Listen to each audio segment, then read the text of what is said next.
I think if you sit down with Rod, it kind of reminds you as to why you got into medicine to begin with. You know, we're all under a lot of financial pressures now with cutbacks and reimbursement and these kind of things, but when you talk to Rod, that's not what the discussion's about. It's about patient care, interesting cases, and trying to help the community and help people that are less fortunate and that are fallen on hard times lately. So, and also teaching our young students that are up and coming to be doctors. So I think that's the most important thing that comes out when you sit and talk with Rod. Patients love him. They just have a good response to him when he walks in a room. He always says, hey, and normally he goes by Dr. Rod with the patients. That's how he's known in the community. Most people don't call him Dr. Rodriguez for the fact that he's just so personable and that the patients just really, think a lot of him. He has a heart for the people.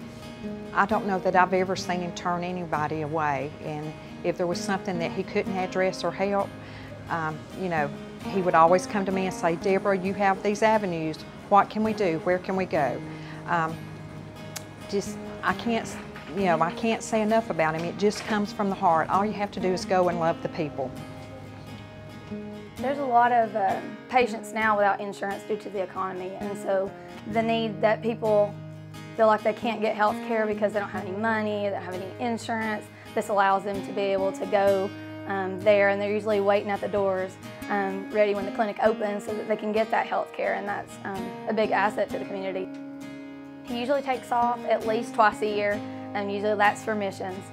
He's usually gone 1 to 2 weeks at a time, comes back excited and ready to tell us all about how many surgeries he did, how many patients, that lives were changed because of their surgery that they couldn't afford and don't have access to health care there. I first met Dr. Rod 2 weeks after the earthquake in Haiti. He came in with a medical team, and that was the first of probably 6 to 7 trips that he's taken to Haiti since then with me. That particular week, he and another doctor had been up for 72 hours seeing patients, not just in Port-au-Prince, but also there at our campus in an area called Font-Parisien.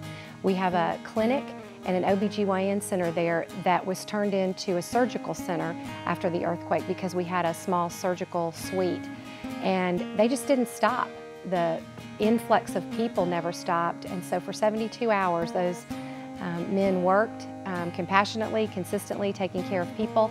And I remember seeing them early the next morning just laid flat out on the porch on a mat, completely exhausted and asleep. I'd like to thank Hamilton Medical Center for nominating me for this award. It was an honor. I was very much humbled by it. But I'd also like to give special thanks to our CEO, Jeff Myers, to Steve Rohn, our Chief Medical Officer, to Daryl Cole, who actually put my name in the hat. And I'd also like to give special thanks to all the members of my team at North Georgia Surgery.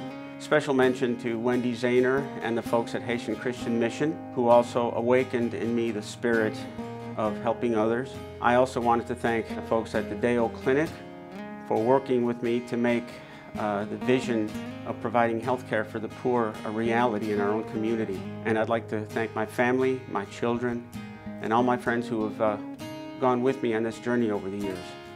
Thank you so much. It's been an honor.